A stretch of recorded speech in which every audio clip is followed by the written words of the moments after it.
and then I'll do a clap before we actually start. That is picking up. Yep, right. That's working from my end, so I'm recording. Welcome to Chew the Chat podcast.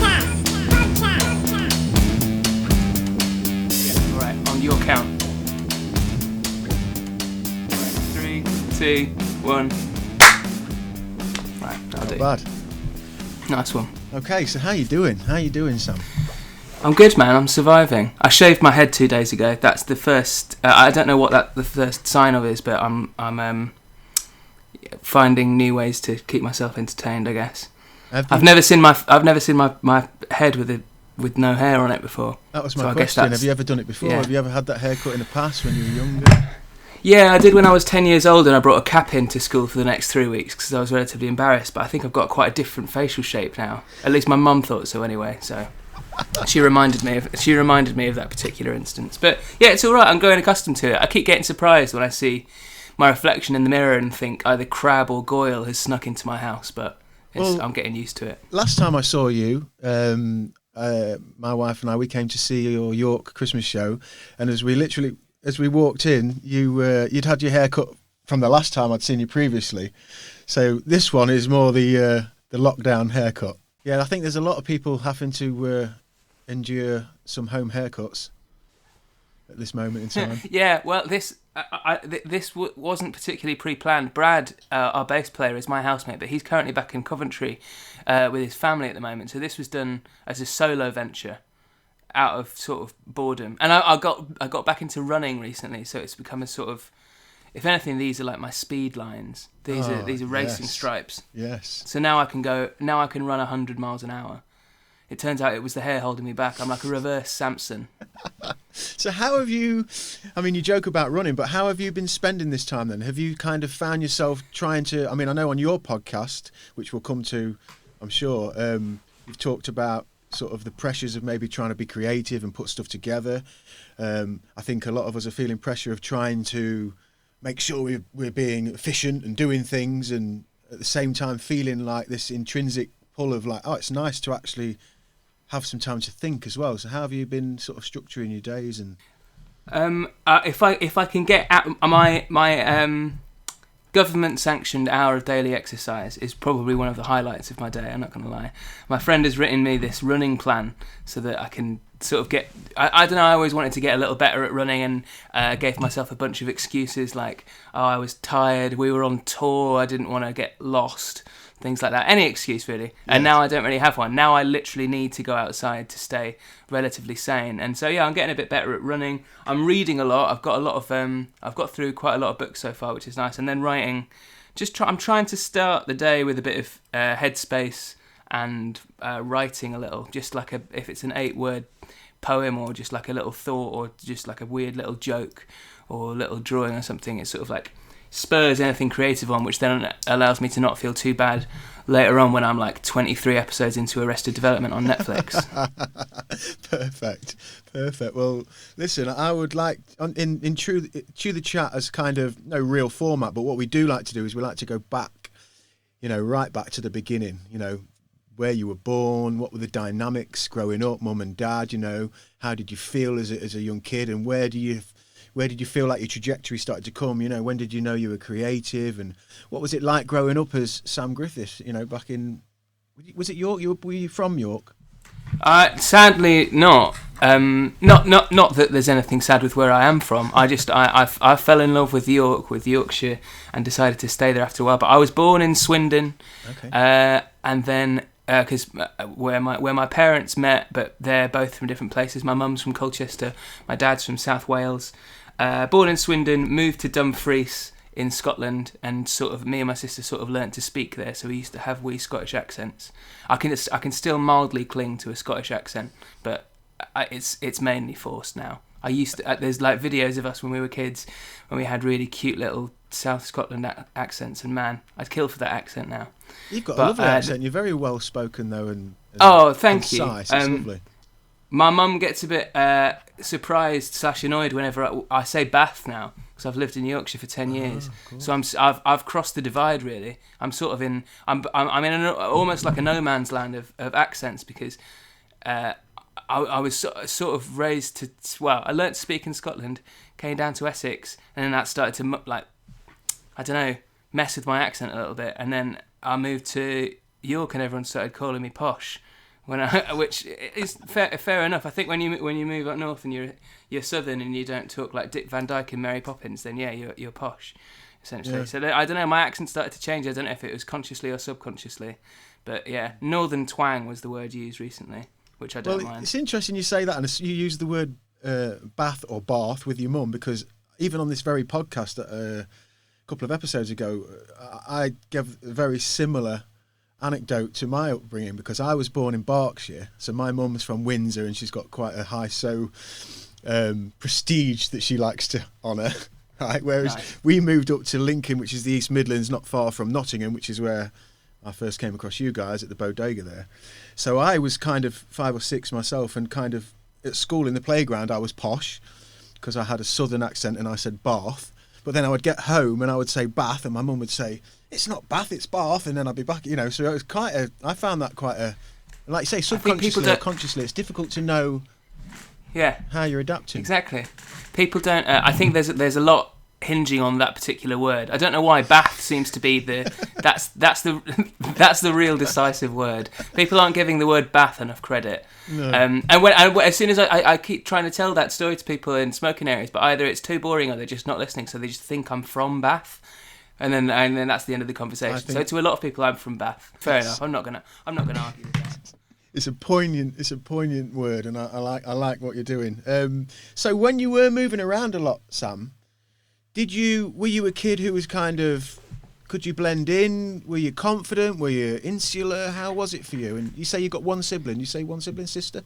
Yeah. I've got a sister, Megan, who's a year younger than me at school, and we went to a bunch of we went to especially one very small primary school in Essex where it was so small that they had to put 2 years into each class. So I was with my sister in a couple of classes.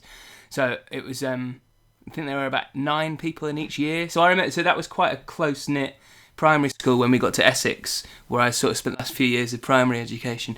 And I remember my parents, I don't really remember too much about that time, but I remember being a chubby little kid who wasn't particularly good at sports, but would be constantly walking into walls reading books and comics, is how my parents described me, which probably led to an interest in the English literature degree I went on to do eventually. But I've stopped walking into so many structures now. I know how to stay still while reading, which is a skill I've truly acquired. But I'm not really sure about how I was as a kid. I think I was relatively insular, but not to the extent that it didn't mean I could socialise. Did it affect your confidence in any way, do you think? Were you confident with your... I remember being told a little, when I was a little older, I remember being quite reserved in terms of singing or performing because my teachers didn't think I had a strong voice, so I'd be at the back of choir, or I'd be, I just sort of be encouraged to not sing. The only person that encouraged my singing properly was my nan.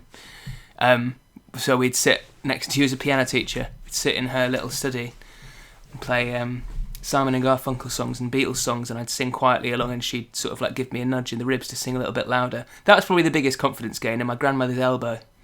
Wow. And so how old would you have been when you sort of first remember doing that and sort of sitting at the piano? Forever, because she's always had a piano in her house. So there's videos of me and my sister. A lot of my memory is compiled like a VHS tape, I think, because of the amount of old my granddad was a really good documentarian. He filmed like our entire childhood. Anytime we came to their house, there's footage of it. So us with our wee little Scottish accents, banging our hands on the piano or something like that. Right now, it'd be probably considered like freeform jazz. So me and my sister were essentially freeform jazz musicians when we were about 5 or 6. But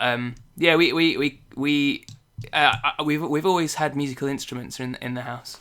So I've remembered being able to like literally touch keys for as long as I can remember. And then my nan bought me my first guitar as well, which was a jumbo-sized acoustic guitar. I was about 8 years old, so it was bigger. The guitar was bigger than me. I couldn't reach my hand over the top to play the strings, so we had to go back to the shop and get it. But I remember being stuck with that guitar for 2 weeks, and it not just seeming daunting because of the steel strings which cut my hands and the size of it, but also just like having to learn a new instrument. So they got me like a kid-sized nylon, and I did all my classical grades on that for Milan. Wow. So That's a lovely picture you paint there, and your nan very strongly is in the foresight of that. So, what about mum and dad at home then? Were they musical? Were they together? Did they stay? Are they together today? You know, what was like direct home life and. So mum and dad, they were together then. They're not together anymore. They were together until I was in my early 20s. It was a nice upbringing. It was very English, sort of like relatively middle. We lived in the countryside. We didn't have a massive amount of money, but I don't think we were particularly poor at any point. My mum's a dental hygienist and my dad's recycles computers. So, I mean, yeah, it's like a very nice, quaint little English family, really. But it was never particular. I don't think music was essentially driven to it. So I think that's why I used to spend so much time at my grand's house, which was around the corner from my secondary school. So if I was at the end of a school day, I'd go around to my grandparents' house, go play on the piano, or bring my guitar with me and start looking through my grades or talking to my nan, trying to get my nan to listen to pop music, which she wasn't particularly interested in. But I remember my mum and dad sort of opened up a little more as I became a teenager about music. So it took till I was about 12 until my dad sort of like showed me the record collection that had been rusting in the attic, and he pulled out like an original version of Blonde on Blonde and Sgt. Pepper's, and I was like, what have you been doing? What? Well, at the time I was like, oh wow, this looks like a goofy cover. Why is the cover sideways? Oh, this sounds strange. But now I'm like, man, imagine if I'd been listening to this since I was 6. I'd be so much cooler. I'd be such a cool kid. I've just been. But yeah, I just listened to the. You know what though? I just listened to the Beatles till I was like 12. Like literally nothing else. Wow. Just the blue and which I've still got the original copies actually. Oh, is that Nick? Is that Pink Moon? I say behind original you? copies. Is that Pink Moon? Oh yeah, behind you? Yeah. That's one of my favourite records. Powerful Nick Drake. Yeah. Yeah, I love that. I love that album. But this has still got my sticker on it. Sam Griffiths, Year 6, from when I took it to the school disco. Tell you what, Year Sam, 6. this is scarily eerie because I've got young children, as you know, because I think my wife's tagged you many times playing along to your songs when we've been on holiday and when we're at home. We love it. We're there and everywhere. We love those videos. But I was not dissimilar to you. I didn't have, my folks weren't musical. I didn't even have a grandma or a nana who was really musical, but I was drawn to it sort of in my mid-teens. But then when I discovered it was the Red and Blue album that I discovered, and that was like, wow. I had a friend who, you know, he had like a summer house and he had the kit set up and they had lessons and things, and I couldn't do anything. It was just like, okay, well, I'll be the singer. Turn around. Don't look at me. Don't look at me. And I sang Help, or attempted to sing Help. What a terrible first song to try and sing. It's a difficult one, man. Yeah, that is a stretch. Yeah. But it's funny because then as I fast forward to my children today, sort of 6 and 5 and coming up to 3, like I've been really kind of conscious about putting instruments in the house. So we picked a piano up for like £1 on Gumtree, and we sort of decorated it with kids and threw paint at it and just put it in the dining room, and they tinkle on it and they, you know, they pick up things, and guitars the same thing. They pick up my guitar, and then I ended up getting them a little like sort of 3/4 guitar, and we'd listen to the beat. It was actually Nick Drake was the first thing that my kids kind of picked up on, because I'd only come across him in the last, it must have been 3 or 4 years, Pink Moon, and I couldn't believe I'd never heard of Nick Drake. Like, how has this guy escaped like sort of wider consciousness? Yeah. Anyway, I found him, and we'd play him a lot in the car. So on journeys, like his, obviously, as you know, it's just lovely kind of off-kilter, melodic, lovely stuff, and the kids would love it in the car. And it was the first thing that I remember them saying, you know, can we listen to Nick Drake, Daddy? And that was lovely. That's amazing. I think that's so beautiful. I just love that there's something as intrinsically like that it can grab young people at that stage in their lives. There's something so uniquely melodic and almost... Well, I always loved the Beatles since I was a kid because of the sort of nursery rhyme melodies. It's simple to understand, but there's still a sort of energy behind it. And I wish I'd been able to listen to stuff like Nick Drake when I was younger, because there's like that you get all of that. You get these nursery rhyme melodies, the simplicity behind it all, but you also get this mystery, the mystique, the sort of like his aura as a person, which I think is so... rare, which I would have thought a lot of people might be put off from it, but I'm so glad he's getting more of a resurgence nowadays, because that the spirit that comes along with his records is sort of unbreakable, isn't it? It is completely magical. And his story, for people listening and watching, you know, he just seemed to have some bad luck with the record companies, with promotion, with with things. But he was such an interesting guy and an enigma in many ways, and that's easy to say from here looking back. But even when you take accounts into consideration from his friends and bandmates at the time, he was just a very kind of.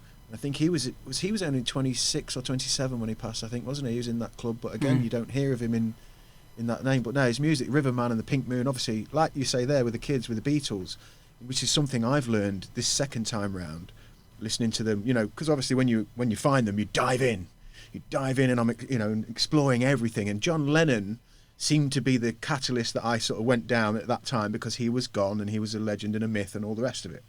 This time round, when I've been playing songs to the kids, which came on from Nick Drake, so one night in the kitchen, I said, Sonny, we're going to listen to some music tonight. We're going to listen to John Lennon. And he said, what, John, what about Nick Drake, Daddy? I said, well, this is like Nick Drake, but he's another man and he plays me. Anyway, this whole thing went into the Beatles, and I thought, oh, brilliant, Yellow Submarine and, Hey Bulldog and all of these songs, Rocky Raccoon, that I can play to the kids. And then revisiting them the second time, sort of with that inward dive, I've discovered, like you talk about there, those meanings, those kind of, on the face of it, the simplicity, but then there's these layers upon layers of, like, now I'm older with more knowledge and understanding, and God, it's been amazing listening. Like my middle son asked me one day on the way to nursery, he said, we were listening to She's Leaving Home, and he said, Daddy, why is she leaving home, and why is she a baby if she's leaving home? And I was like, oh, yeah, how do you explain this? And then we went through the layers, and this is at 8 o'clock in the morning driving to nursery, and he started to have tears rolling down his eyes when I explained that, oh, well, it's Mummy and Daddy love her so much, and she loves them so much, but she needs to go into the world, and she's left him a note, and then he's like crying, and it was really powerful. And then we had tears and everything. But yeah, just learning about the Beatles all over again, it's been really, really wonderful. That's great. I love the especially it seems to me the early stuff, although they retain this sense of the early stuff seems to be so driven by melody and by movement, by energy, and then the later stuff is when they truly become.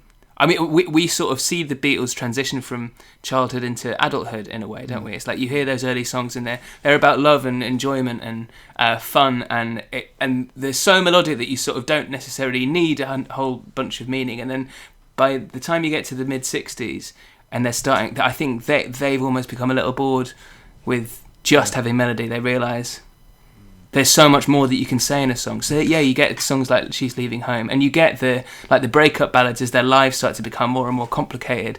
And some of my favourite songs are from there's this really beautiful Paul McCartney song called For No One, off, I can't remember which album it is, Rubber Soul or Revolver, I think. A song called For No One, or maybe it's on the White Album, but apparently it was written the day after he broke up with his wife.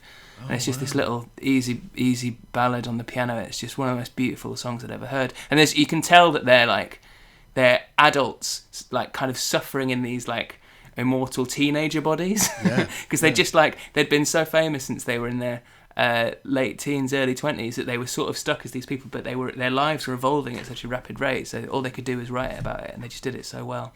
So yeah, I'm on a proper Beatles hype at the moment. I find running to the Beatles very easy. Oh, well, listen, we're, like I say, in our house, they've and I kind of finish it with this. They've become such an educational tool, like you sort of hinted at there with Nick Drake being sort of exposed to younger people. What I've learned is the education that my children have picked up. Right? If you like, and I've said this many times in this podcast, so I don't want to bore people, but I have said many times, for contemporary music that makes it to the main sort of charts, if you like, that's aimed at younger people, sometimes the messaging, sometimes the algorithmic kind of processing of those songs,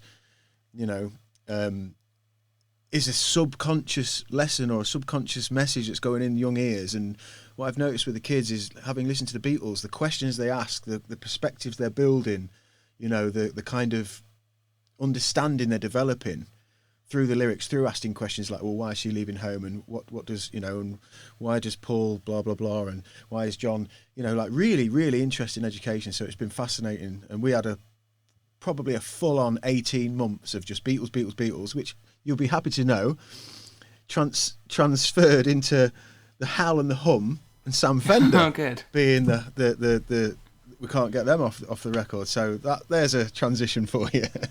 I'm honoured by the fact that we are being chosen by you guys and your kids. Like, honoured beyond compare. I can't explain how happy that makes me feel. It's just like, but I don't know. I've had messages from my cousins who have kids of a similar age to yours, and it's like an honour is the only way I can phrase it, because it's like there's something so intrinsic in all of us that is musical, and it's based on melody and rhythm and all this weird DNA stuff going on in the way that we hear frequencies, and the fact that like any of these strange emotional outpourings that we turn into music can reflect, especially in young listeners who haven't necessarily experienced some of these things, means that we might be hitting something close to home. We might be attaining something near universal or near affecting, you know. So it's just amazing that you guys can.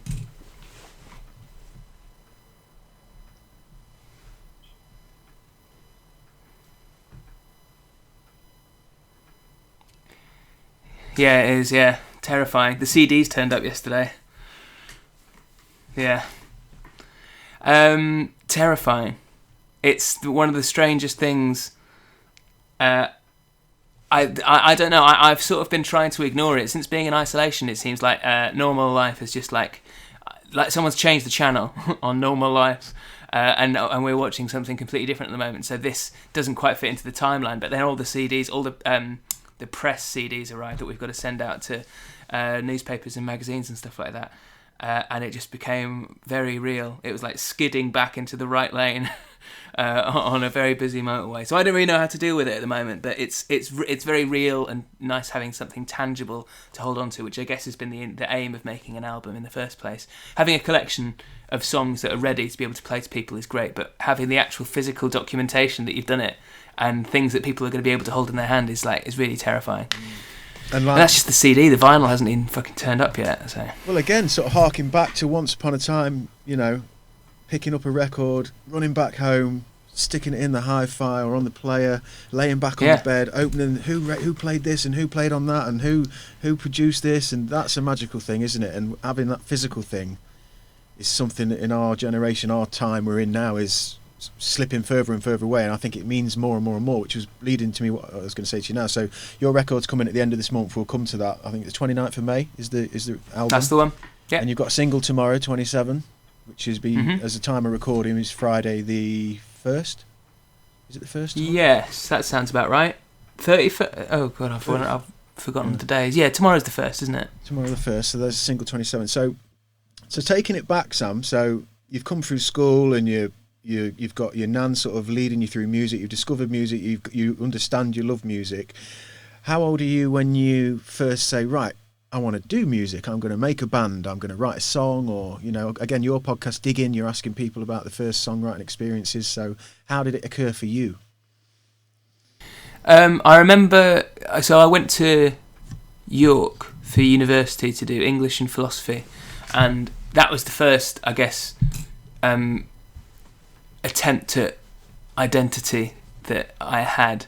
So as soon as I moved away from my parents, everyone I know started to change. But I definitely started to change around that time. Started listening to new music, moving to a new city where you have to learn to cook, and you can't just cook beans on toast every night. You learn various life skills, and insofar you start to learn your own tastes a little more, inside and outside of cooking. So I started to listen to a lot more music. That was when I first started to listen to Bob Dylan properly. Started listening to a bunch of post-punk bands as well. So a lot of kind of a little more field than the indie music that I'd filled my teenage years listening to. A lot of electronic music and things like that. So that was these were all like leading towards, I don't know, a complete passion about music, I think, which had existed before, but maybe not quite in this, maybe not quite to this degree. So as soon as I was at university, I realised that the stuff I loved doing was writing. Like, me and my friends were all writing all the time, writing weird little poems, writing little things, sending each other things. We still do that. We're doing that in quarantine, actually. It's quite nice, but like discussing other people's poetry and books and writing and things like that. And so we've always loved being able to express yourself in words. And I already knew how to play the guitar, so I just started combining the two. And going to York's open mics and things like that. York is a very small city with a lot of pubs. There's like, I think it's famous for being a city with more pubs than days of the year, so things like that. So there's a lot of pubs, so it means a lot of open mics and a lot of acoustic nights, a lot of folk nights. And I started going to those. I started dragging some friends of mine from university to the pubs and then I just started turning up on my own when they started getting bored, which was understandable. But I just wanted to go and hear what all these people were playing and everyone's musical backgrounds, and because there's like open mics are such strange places. There's people from all walks of life. You get other students, you get people that from the town, young people from the town that aren't students. You get people in their 30s going who are just like trying to explore things after work. You get far older people. You get people that I've been going to these sorts of nights for 40, 50 years. There's like an old folk club in York above a pub called the Black Swan, which is like one of the oldest folk clubs in the UK, above one of the oldest pubs in the world. And it's like it's all these bonkers traditions in such an old city, but constantly trying to revitalise and keep up with itself. I just found it such a strange, interesting, like whirring little city. The scene was very alive for people that wanted to just go out and immediately express something. So you could tell, you could go to an open mic and something would have happened to someone that day, and there's something innate within them that goes like, man, I just need to play this. I need to play this song. I need to play this like this Van Morrison, me singing this Van Morrison song a cappella in front of 50 drunk people on a Wednesday night at the Habit at Duncan Gate is going to solve like 80% of my problems. Yeah.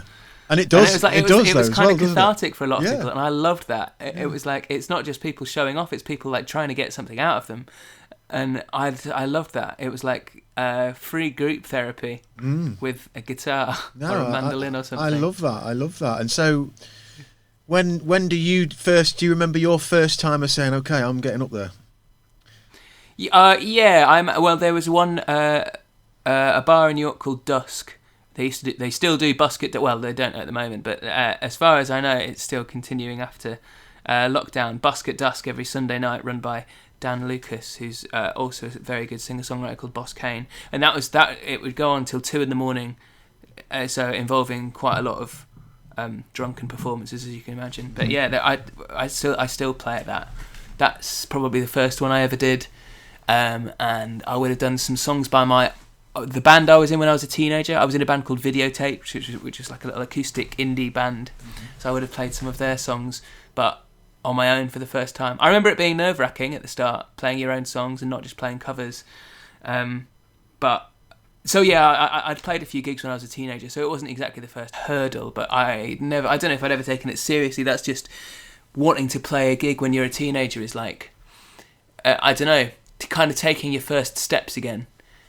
So as soon as you start getting back into the stride of it, you're used to the idea of performing. And I think by that point I was relatively used to the idea of performing, I just wasn't necessarily good at it.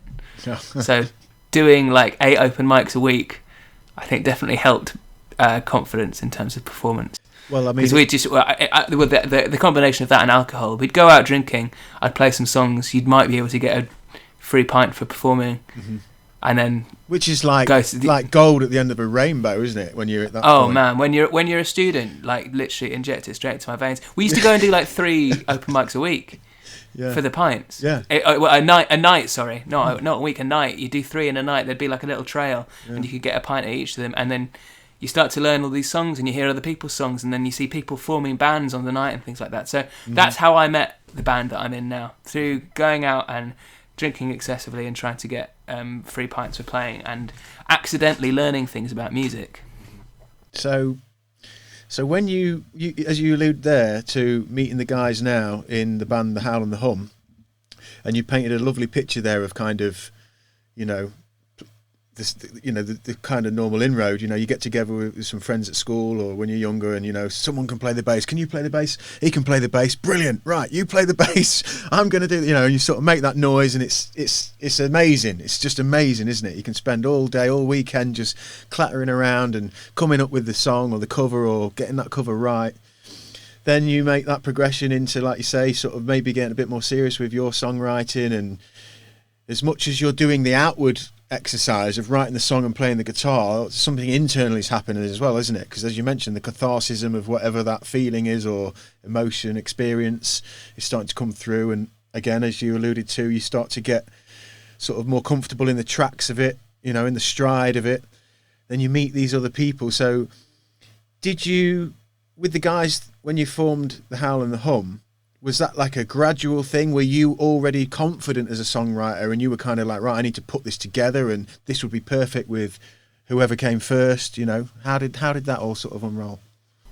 In comparison to how confident I am now, that really sounds like I'm tooting my own trumpet, but I'm quite a lot more confident in my songwriting now than I was then. But at that time, this was probably coming towards the end of my degree, the end of when I was a student. I got a bunch of songs together and thought they'd sound better with a bunch of people playing them, which is as simple as I was thinking at the time. So there were some friends that I met at open mics. I thought, hey, would you like to play some bass? Cool. Oh yeah, you know a drummer? Cool. And you know a singer? Cool. Okay, I think that's us. We'll sort ourselves out.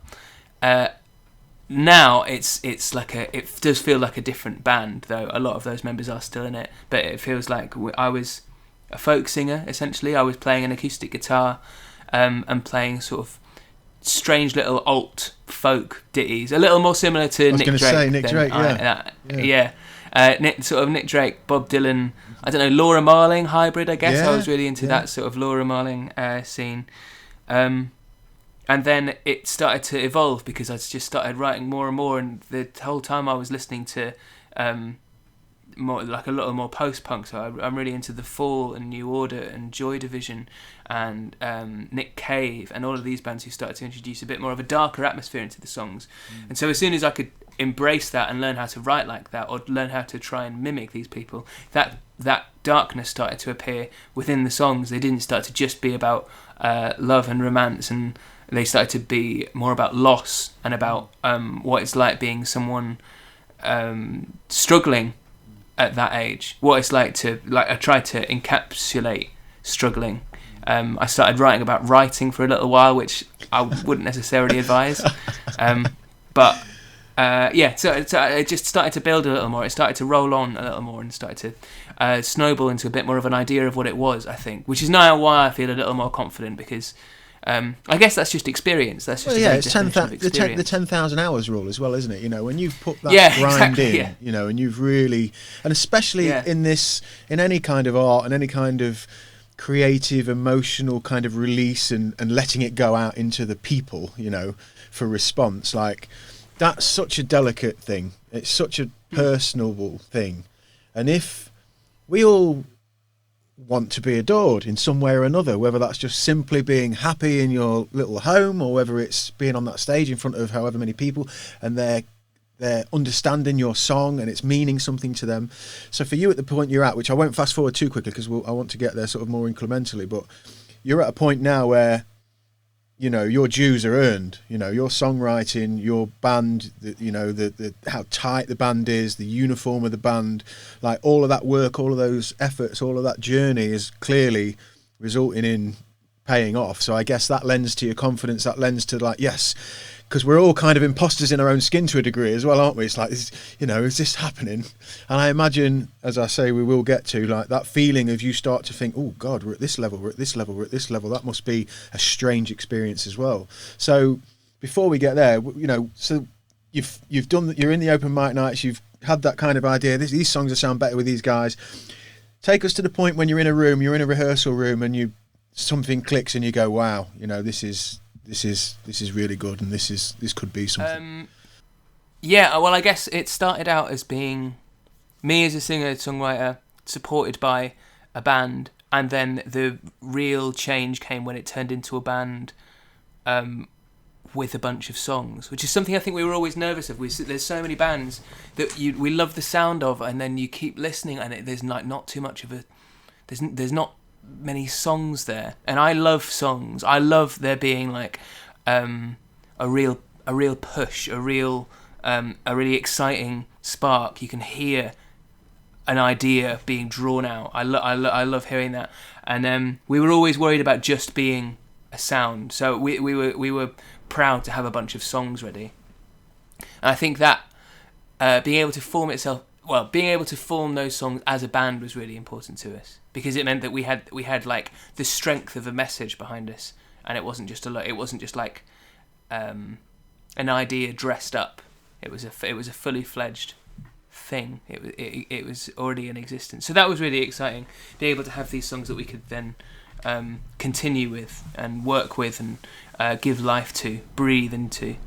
And that sort of started to come about when I was first going down recording. Because I started recording as myself before it became a band, and you could tell there was something lacking. Ideas, probably. Well, I think. Well, that whole journey of just the more you meet other musicians and just taking a song into a room and going, oh guys, I've got this song. I mean, that is such a personal kind of, and as you mentioned before, when people come back and they allow you that confidence and they believe essentially and like, well, no, this is fucking really good. And then what about this? And then he's putting a hook on and then the drummer picks up and, all of a sudden the fucking power as the roots of something start to sort of puncture the ground and, come out into the room. I think that's a really powerful thing, but it's it's a very sensitive and sort of delicate thing to get out initially. But I think that's what lends the power as you do become a collective, is like you trust one another and you believe in it. Yeah, absolutely. Yeah. I also think I still get that fear of I've written something, but I still have to play it to everyone else. Yes. I'm still completely absorbed in that fear. But I hope that's an innate. That's like the child in me who's always going to be a little too scared to show something they've made, to show the picture that could go on the fridge or something like that. That kid is still very much alive in me. I think that's alive in everyone though, right? I hope so, and I think that is the magic, isn't it? That is the magic of it. That is that kind of that tipping point of whatever it is inside, and being aware of self and sort of allowing that out. No matter how accomplished you become, I think that always, if that's there, that's what means it's still pure, it's still real, it's still delicate, it's still truth. Do you know what I mean? Without being too sort of woo about it, and then when you get to a point, as you're well on your way to now, and you've got, thousands of people singing your choruses back to you and lyrics and B-sides and tracks that aren't even, that's got to be some kind of power, I imagine. I mean, what can trump that? Seeing that your words and your ideas and your feelings are touching other people in their way, and how they're sort of manifesting that message. That must be powerful. Yeah, it's absolutely nuts. It's something I'm never ever going to get used to, because I relate so heavily to the people that are affected by music in any way, because I've been affected by so much music myself, and I've always wanted to talk to people about it and be in communities in which we can talk about it. And I love being parts of weird little fan forums, whether it's like a Bob Dylan fan forum, or I'm on this really weird one at the moment, which is a combination of Seinfeld and Twin Peaks, called Sign Peaks Posting. Oh, that sounds it's so niche, and I love it. And I'm a member of several Simpsons groups. I'm a massive Simpsons fan. Cool. I've always loved having communities to talk to about this sort of stuff. And the fact that people are appreciating our music, because I think that word is quite layered, the word appreciate, because it means both critically as well as a sort of an acknowledgement.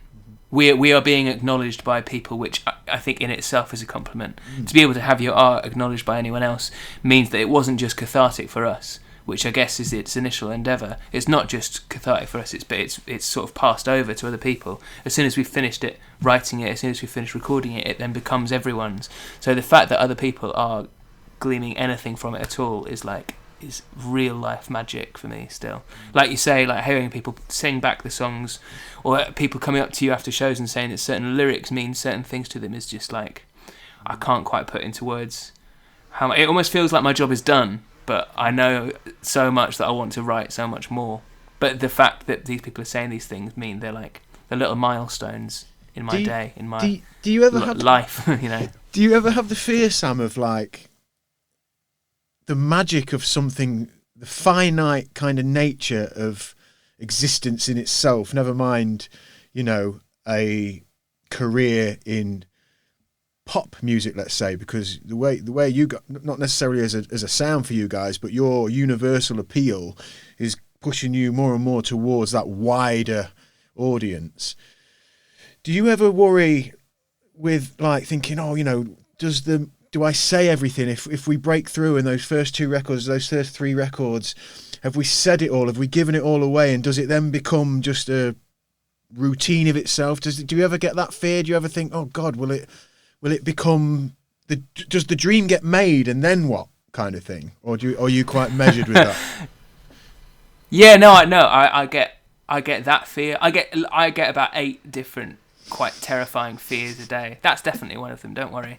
Yeah, but it's how to deal with it, isn't it? I think that's why I try and do little bits of meditative thinking and well-being throughout the day, so that you can sort of like sift those fears. You can brush them to the side, realizing that they're exactly that. They're fears. They're in place to sort of keep you in check. I think it's great. You should always be self-aware enough to notice that you could make mistakes and fall into various habits, writing, things like that. But if you're constantly listening or experiencing new things or being inspired by various things, then you're never gonna run out, if that makes sense. You're never gonna you can't really hit as many walls, because there's just other avenues that you can go down. So there's always a fear to not be able to either create or not be able to come up with something new, or not be able to keep it fresh. But if you're constantly aware of both where you are and where everything else is going on, I realise this might not be the most concise way of explaining. No, I'm totally tuned into what you're saying. I'm totally tuned in. And cool. you on I think it might be in your first episode of Digging, your podcast with Howl The Hum, you kind of allude to it there, you know, about just wherever you are in your life, essentially is what's going to come out of you on the paper or in the clay or whatever it may be. And if you are mindful of that, you know, if you're kind of putting things where they need to be, you know, even in a orderly manner, you know, you feel like you're doing the things that need to be done, rudimentary, menial things, you know, like just even as simple as that, you know, just knowing that you're taking care of business and that you're progressing, and for somebody like you who's reading a lot of books, you know, and you've obviously got your interest in your degree in literature and everything, that means there's a million doors on the corridor for you to just explore and keep learning new things and being open-minded and allowing those ideas in as well, and then extrapolating on them. So that is, I picked that up from your podcast from you, actually. Well, this is another thing why I thought I'd strike now and obviously approach you to do this, because having, for listeners and for people watching, you know, I mentioned at the start of this podcast, I came across you. I came to watch Boy Zooga. So what year would that have been when you were on support with Boy Zooga? Was it end of 2018? And we came along to see Boy Zooga at the Bodega in Nottingham. And I walked in there, you guys were already playing, and I was with a friend of mine who's he runs Access to Music College in Lincoln, and actually sort of he's more of a national manager now and sets students up across the country. But he was a producer, kind of keyboard synth man in our band, a previous band. And we got in the club, and you guys were already playing, and I didn't know anything about the Howl The Hum before. I didn't check the you know, I'd not been to a gig for a long time even. It was just, you know, someone said, I've got some tickets for Boy Zooga. I'd heard Loner Boogie, really liked it. Yeah, I'll come along with it, that'd be great. One of us went to the bar, Tommy and myself stood there, we looked at one another halfway through, I think I wish it was a shark. I looked at him, he looked at me, and we were like, these boys have got it. This is good. This is really good. Not just the song, but the presence. And I hope you don't mind me saying this, but when I came away from that gig, when I was explaining what I'd seen to people, I said, I don't know what it was about the front man, but he reminded me of Kurt Cobain and Deirdre Barlow. How do you find that? Because where I was stood quite far back, and your glasses in your hair and your movement, and it was like there was this energy that was like a different kind of energy that I'm normally drawn to, but it pulled me in, and the band was so tight, you know, and you were composed, and I'm sure you'll sort of think, nah, we're way better now, and I'm sure you are, and I know because I've been to see you and I've watched your evolution. That's been really interesting for me, and kind of coming back to my sort of musical growth with the kids, with the Beatles, and getting back into music, and then coming back to contemporary music like you and like Sam Fender, and having seen you guys. And there's another weird twist to that, because it turns out one of my sponsor for this podcast, Go Deep Flotation, one of the sponsors, Flotation Therapy, Kieran at Go Deep, he's actually, turns out much later that I find out that he's actually best friends with Boy Zuga, with the guys. So that was a weird kind of interconnecting thing. But I really had that thing that I used to remember when I was younger of finding a band, and I've experienced this with the project I'm in at the moment, which I found difficult, which is I went to see a band, didn't bank on finding another band, totally transfixed with you guys from that moment. And when I said to Tommy, and he said to me, you know, these guys are going to do something, I think we came to see you another 3 times. I think I've been maybe 6 times now. And each time watching the evolution tighter, more composed, more rounded, you know, really interesting. And I know now, I think, I don't know if you agree or not, but it feels like that live gig, that live community being together in a live venue now and building a fan base that way is more important than ever, because making a nice thumbnail and making some nice artwork, making something great on Logic in your bedroom and producing it and making it sound great. There's so much great stuff out there. Someone could send you 20 Spotify links today of bands you've never heard of that are amazing, you know, really good, really cool, well produced, whether it's your thing or not, just quality art. But I feel like I've viscerally felt like being in that room reminded me of like, oh no, this is what it is, you know, being here and feeling connected to this, like, and feeling this emotion, this energy. That drove me to Spotify. That drove me to find out more. Whereas if someone had sent me a link of you that day, I'd have gone, yeah, that's great. But it's just in the pot with so many other things that are great. Do you know what I mean, Sam? I completely know what you mean. Yeah. It's the thing that makes me miss playing live more than anything. Has that scared you at this time? Has it scared you at all? Because your momentum has been peaking and peaking, obviously, with the release of this album at the end of this month. You know, and I think there's been a couple of delays, but has it scared you thinking, fuck, the momentum, what's going to happen? Are we going to fucking, you know? Not. It's strange, because it's not a kind of fear that I usually fear where I can blame it on things. I blame it on myself or I blame it on others, because it's sort of no one's fault. The crisis that we're currently in is, it almost feels like a natural disaster where there are communities coming together that have never been together before. Coming together by keeping apart is kind of a nice way of seeing it. Yeah. It's a strange way to think about it. It's no one's fault, so I can't move the blame. So I can't really fear things going badly, because I understand that everyone's sort of in the same boat, if that makes sense. It's very measured, very measured.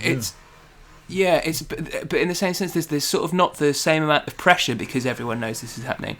We can release this album, and these vinyls and CDs are going to go to people's homes, where hopefully they're going to be able to listen to them on whatever hi-fi setup they're most comfortable with. So they're going to listen to this in their most comfortable environment. It's not just people sending a Spotify link. Sadly, it means that, yeah, you're right, we can't get in touch with people on a physical level by going and playing shows, and they can witness the sort of the chaos of a live show, however chaotic it may or may not be. But which is the thing I'm going to miss, but to the same extent I can't really change that. So when we go out and are able to do it again, we'll take full advantage of being able to be like 6 feet away from people as opposed to 600 miles. That's really balanced and a healthy perspective, Sam. Really balanced. And thank you. I'm trying. Even me saying it out loud is slightly therapeutic. No, it is. It's very measured, and because essentially you can't control what you can't control, and everyone is in the same boat, as you say. You know. We can do our bit. So we're doing this. We're doing a single launch tomorrow for this new single, but we're doing it in partnership with the charity Refuge, which is a brilliant domestic abuse charity. So we're at least again trying to feel more connected by being further apart. So there's things that we can do to acknowledge the situation, while also trying to find different ways out of it, or different ways to improve the lives of others around us. So there's still a connectedness about it all. It is a shame we can't play these live shows, because I do enjoy these live sessions, the live gigs that we do, but it's never going to be the same as being able to like waggle my hips around at the bodega. It's never gonna get that high, but I can try. Well, we'll be back there, and as you said again, very helpfully, was you'll take full advantage of it, and that kind of you don't know what you've got till it's gone adage of the human condition that we never seem to harness until we're actually looking straight back at it and going, shit, I had that and now it's gone. So yeah, that's if you can grasp that even slightly like you are, I think that is a really healthy way to be. So coming back to the kind of the rise of the Howl and the Hum then, at what point, do you remember a point where you were like, did you get a phone call from a management company? Did you get something click? What was there a moment where you were like, oh, wow, we're onto this stage and this might mean whatever, I might need to have a sabbatical, or I might need to, I don't know. You have that dichotomy of, do I need to fucking keep working, or do I need to, did you have a moment like that, or? It was a bit weird because I've been trying to work out ways to tell this story. A couple of the songs on the album are 8 years old. We've been saying this album's sort of been in the making for about 8 years. When I was at the end of university, I had this phone call from a guy. I played this gig at Dusk, actually, the place I was talking about earlier. I played this gig at Dusk with some friends of mine, organised, and one of the guys that came to it works for Sony in London. He's an A&R man, and he came to it, and he sent some of my demos to his boss after seeing me play. And his boss gave me a call the next day after hearing these demos and said, "Oh, all right, I'm Dan's mate. I'm also called Dan. I'm gonna get on a train up to York. Do you fancy playing me some songs?" And I was like a stoned little teenager sitting in a bedroom just playing an acoustic guitar, listening to like Aphex Twin and stuff. I didn't really have any idea what I was supposed to do. So this guy came on the train and he said, "Oh, can you book a room somewhere and play me some songs?" And I was like, "Nah, man, just come to my house." So he came to my shitty little student house, sat on the floor, keeping it real. He's like he's a sick. He didn't explain to me who he was. He was just this guy in his late 30s who came to York to a shitty little student house in Badger Hill and listened to a stranger playing some songs for 20 minutes, and then we went for a coffee in town. And I remember being on the bus from the uni into town and him saying, "Are you going to ask me who I am?" And I was like, "Yeah, fine, who are you?" And he said he signed Coldplay. Oh. This dude signed Wow. Coldplay and worked for a bunch of record companies, and he was looking for a new artist to manage, and if I was interested then he might be able to get me some recording time. And I was like, still this very, like, in retrospect, incredibly naive, probably a little too stoned and confused guy in his late teens, early 20s, who was just sort of being given the opportunity to go down to London and record with a producer who, well, I'd heard of some of the music that he'd made. So I was just sort of going along for the ride, not really knowing what was going on, not really having an impetus, not really having any form of direction. And it came just before the end of universities, where I also had no idea what I wanted to do. So this was a nice little lane to at least fall into. I'd been so interested in making music when I was at university and playing open mics and things like that, but I didn't actually think... I was still of the thought that there was no way to make a living as a musician, that I was going to have to work in cafes and things like that, and just do music on the side, really. And then there was, I don't know, it was a beacon of hope, a beacon of light of being able to, of someone going, there is a possibility, there's people involved in the music industry who can make this happen for you. If there's something here that we can help you turn into something down the line, you might be able to do this forever.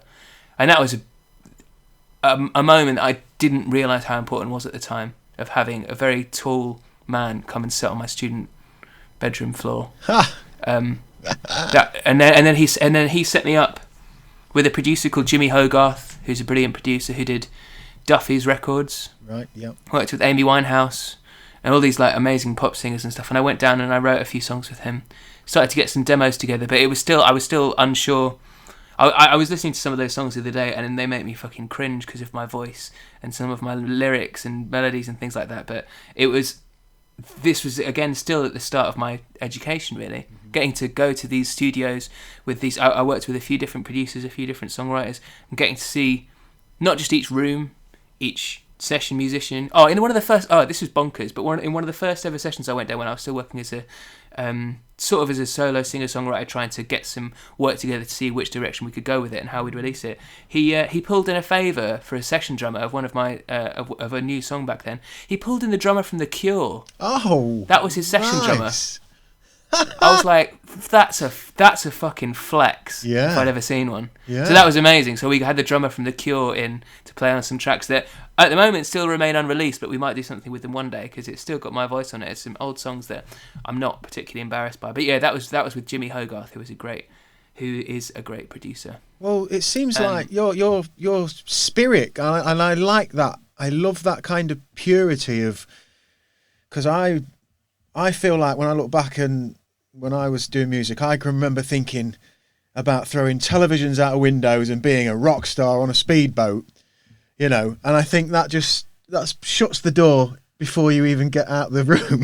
Yeah, the fact that you were like kind of just playing your guitar, writing your songs, just, you know, not thinking of it in a as a means to an end. I think there's something magical in that if you are good, which clearly you were because you were picked up on. And then I think that is such an inroad because there's something really authentic there, you know, that you can't blag that. I hope so. I mean, I think everyone strives for authenticity, but the reason I was writing songs at that age was for catharsis. It was completely helpful to me. It was like it was curing. I was being able to confront anxieties that I didn't realise I had, and I just find music very soothing in general. So if it was cathartic, I was doing it for me and then playing it to my friends and at open mics for exactly the reasons I was talking about earlier. If you had a bad day and you went and belted out 3 songs at an open mic, suddenly you're feeling a lot better. And I don't know if it's the song or the alcohol or the combination, but it's a beautiful cocktail. So yeah, that's why I was doing it, and hopefully there is some authenticity in catharsis. Totally. What helps. I think that's what fed. That's the purest form. That's the purest form of some kind of real connection. And I think as we sit here today then, so as we've mentioned, the album on the 29th, there's a single as we record this, which is Friday the 1st, we think, which is 27. So you guys went on to sign with AWAL. AWAL, is that how you say it? AWAL, yeah. Cobalt. Something like that. Yeah. AWAL Cobalt, yeah. And so AWAL is Artists Without a Label. Yeah, that's what that stands for. So they've kind of revolutionised to a degree, from what I can understand, sort of the record industry sort of from the inside out, and it seems like, in the way that they sort of fund stuff that they believe in, and you guys do a lot of the legwork first in the way of building your fan base and putting your, essentially, from what I've read, I mean, correct me if I'm wrong, Sam, a lot of it looks like they project forward onto like what you're going to be capable of doing based on where you are now in terms of data and numbers and figures and fan base and things like that. Is that sort of accurate, or is that? Yeah, I think you're right. I think it's a very revolutionary way of thinking about the way the music industry can work. And we were always so scared of getting screwed over by a label, because we've heard so many horror stories of people, of like superstars, Springsteen and Leonard Cohen signing terrible deals and then getting screwed over for the rest of their lives. Like Leonard Cohen never made a penny off Suzanne, and Bruce Springsteen apparently is still in debt to some labels. It's like, what the fuck? Yeah. There's these deals are still getting made by major record labels. Our current manager, who's a different man to the man that came and sat on my bedroom floor, but they're good friends. Different men. He works for a major record label, and he advised us to get the AWAL Cobalt deal because it's such an interesting way to approach music. If anything, we're an experiment. I think we're the first indie band to sign an album deal with that label. Oh, wow. So we're a bit of a canary down the gold mine, really. Yeah. Just to see what's going to happen, but it's worked really well. It's nice having the freedom. We can make whatever we want. There's not a bunch of label executives telling us it has to be this length and you have to include these certain songs. The band and the manager decide that. They offer advice, but they can't say no to it, which is is a strangely daunting but also quite liberating experience. So, but it means that we as a band have to do so much stuff ourselves. So Connor, our guitar player, makes all the artwork. Has essentially taught himself how to make artwork and posters and designs, and I think he's got fucking amazing at it as well. Did he do Digging? Did he do the artwork for Digging? Yes, yeah, that's him. Yeah, it's really cool. And yeah. I think he's so talented at it, and that's just like a recently found talent. That's great. And then Brad, our bass player, sort of manages the whole deal. Like all of the stuff that a label would do in a normal record deal, marketing, the publishing side of it, the accounts and stuff. Our bass player does that. Brad does that as a sort of internal manager of the band, and then we've got our manager to go and sort the sort of overarching elements of the band together. So it's nice. I just remember someone describing it the first time as it was like you're building up like you're building the Avengers. It's like you go to one office and you go get the Hulk, and then you got to go down to the bottom of some other office to get Captain America, and you're building all of these like you're building this team together until it's strong enough and you're able to be self-sufficient in a way. And then we've been able to make the album like that, which has been great with this team that we trust and we know, and there's no strangers involved and everyone's on the same page. So it's been really interesting having that sort of project and coming to fruition as an album is really exciting for us. Have you had any points since you've been with AWOL where you think, shit, what should we do? Like what does the industry require in the sense of what is the best way to expand our reach? Do we need to make a video? Do we need to spend that time and that money and those resources on, this or that? Have you had any of those kind of like, oh, fuck, which way? What? Of course. All the time. We've made music videos that we've never released because we didn't think they were good enough. So we've got a fund which is involved in things like that, making music videos, making lyric videos, like all of this sort of stuff that means that we can create some extra stuff that will go online alongside the song. And yeah, we've made music videos. Well, we've spent a lot of money on music videos that we didn't think were good enough, that didn't promote the band's message and didn't promote the song well enough. So it's like we've kind of poured money away, but it was you have to make these mistakes to be able to learn, because then we also have. I think the Boy Racer video is one of the best things that we've ever. Do you know what? You just fucking took the words out of my mouth, Sam. I've sat with my two boys watching that, one either side of me, and same thing I've done with the Beatles. Howl the Hum is no different. It's like I gave them my interpretation, and which is sort of bolted onto an interpretation you've said at a live show. This song was based on when we were touring, and this guy kept driving around, and I could feel like I could sense that, and it's clear in the lyrics to me, how I interpret it, that whole kind of coming of age, and I love the lyric, that the embers of youth, I love that. But I sat with my two boys and I explained to them, and obviously I said, look, this is the Howl the Hum's new song, and this is the little boy with her dad, and and we sat and watched it, and you've nailed it. The guy made it when we hit the scene where the kid starts running, and I think the middle eight or the sort of outro kind of lift where you all sort of hit the straight, that power there. I mean, I was sat with the two boys and I had tears rolling down my eyes because I was just so content that my little boys are here, and I guess harking back to what we said at the beginning of this conversation, that I'm consciously sharing the magic of music, and they haven't really got a clue, but intrinsically they have. Do you know what I mean? Like, they can feel this emotion, this power. They love that song. We're watching it come out, and the whole feel and the grade and the colour and the vibe of that video is really powerful. So I wanted to ask you that, actually, because is it made in Australia? Australia. It was, yeah. Matthew J. Horn was the director of that. So how did that come about, Sam? That was we had this is done through our label. So we our label have some really good connections because it's like made of a hybrid of people who have worked for various record labels over the years, and our label brought together a bunch of names of people who were interested in the vague brief for the song. I'd written a song and just sort of like talked about it being about a modern view of masculinity and ideas of loss and aging, and a bunch of people related to it, especially one guy called Matthew Horn, who's a great director that people should check out. His stuff online is really brilliant.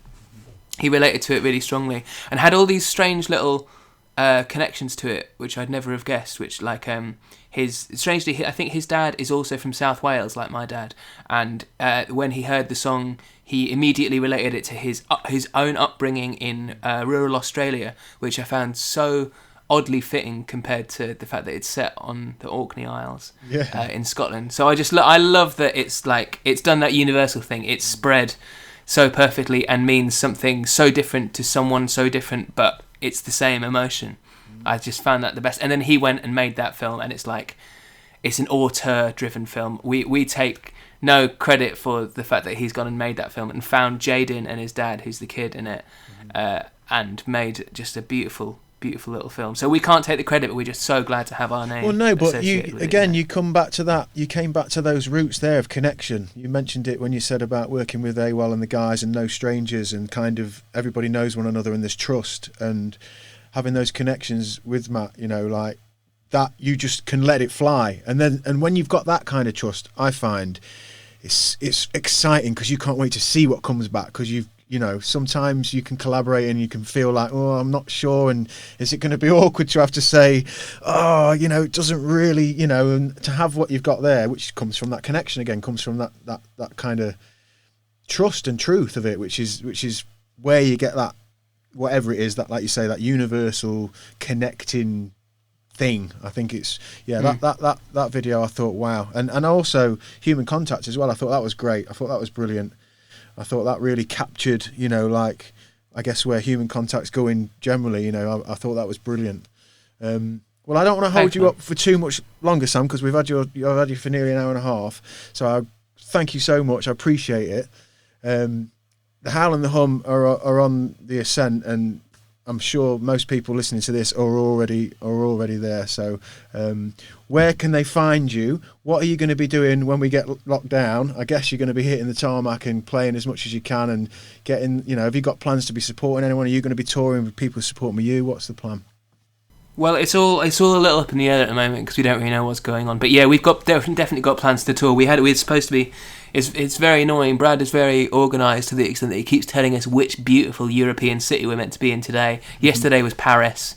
I think we were meant to be in Belgium today. It's really starting to piss me off now, I'm not going to lie. Because it's just like the life I could have led. We'll be going on tour to support the album, I guess, when it comes out. So the album is coming out next month, but we're not going to be able to tour it till either much late in the year or the start of next year. But we've got all these dates booked in. It just depends when they happen, but we're going to be playing all over the UK, all over Europe, and then hopefully next year get out to go further afield. But yeah, hopefully you're not going to be able to get rid of us. Yeah, I'm sure. When we finally make it out. No, it's fantastic, and like I say, from 2018, whatever that first gig was, watching you guys ascend, and it's been magical, and on top of that, the connection that my kids have just found, it's just really powerful in our lives, so I appreciate that from you. I wanted to ask you, obviously you've got the podcast you've set up and running since the lockdown, which is called Dig In with the Howl and the Hum, and that's essentially kind of like nice little bite-sized sort of 30-minute episodes where you're obviously chatting to people in your world about creativity and the journey, and what the sparks are, so people can find that everywhere, I guess, on all the platforms. How are you enjoying that? Has that been like a nice kind of output? Yeah, that's great. Well, I just listen to podcasts, really. That's sort of what I do with the majority of my day. I love listening to podcasts and various people's ideas and the way people come up with stuff. So I thought, why not try and start talking to some friends about it, because I've no idea how a lot of my friends actually make their stuff. I admire it, and I already I'm a massive fan of some of my friends' art, but I've no idea how they actually create it in the first place. So this is an idea that I think that's true of a lot of people.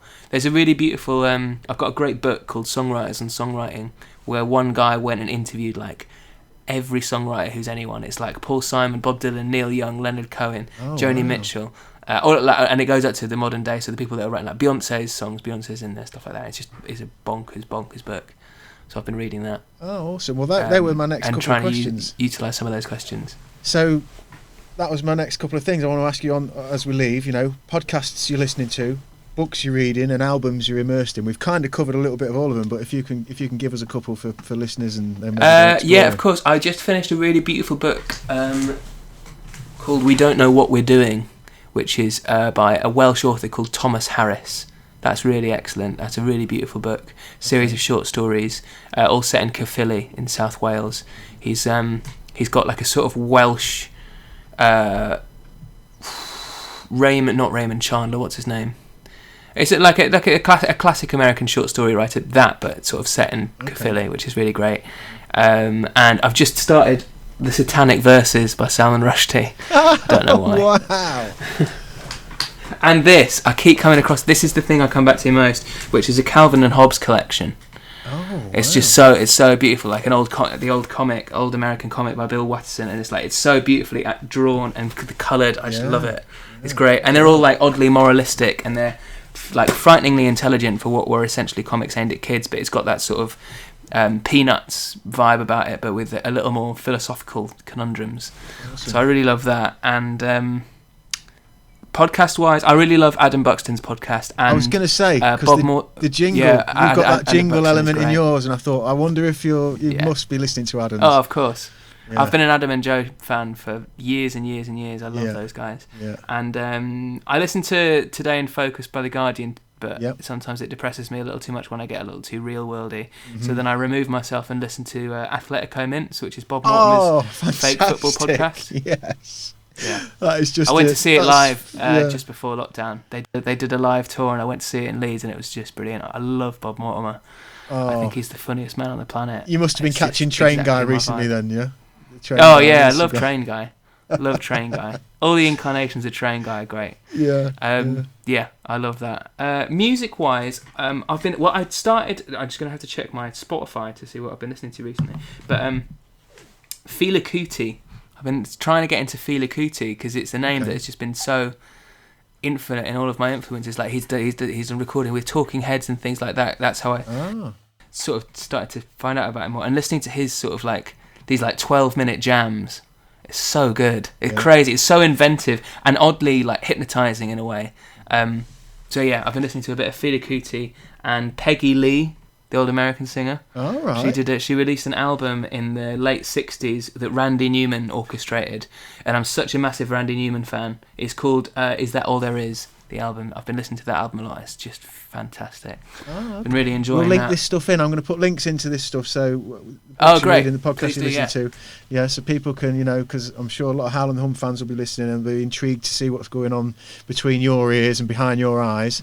So we'll link that in and listen. Thanks again, Sam. You've been a star. You're going to be a star. Thank you, Sam. With a whole heart, and to the lads in the band, I wish you all the best 2020 whenever we get back to it. And yeah, thank you for your time, brother. Really appreciate it. No, absolute pleasure. Thanks so much for having me. Can't wait to see you guys again. Yeah, well, we'll in be the there. Flesh. I'm sure. Yeah, you take care, Sam, and say hello to the boys. You take care. Nice Bye-bye. one. Will do. Thanks so much. Nice one. Cheers, guys.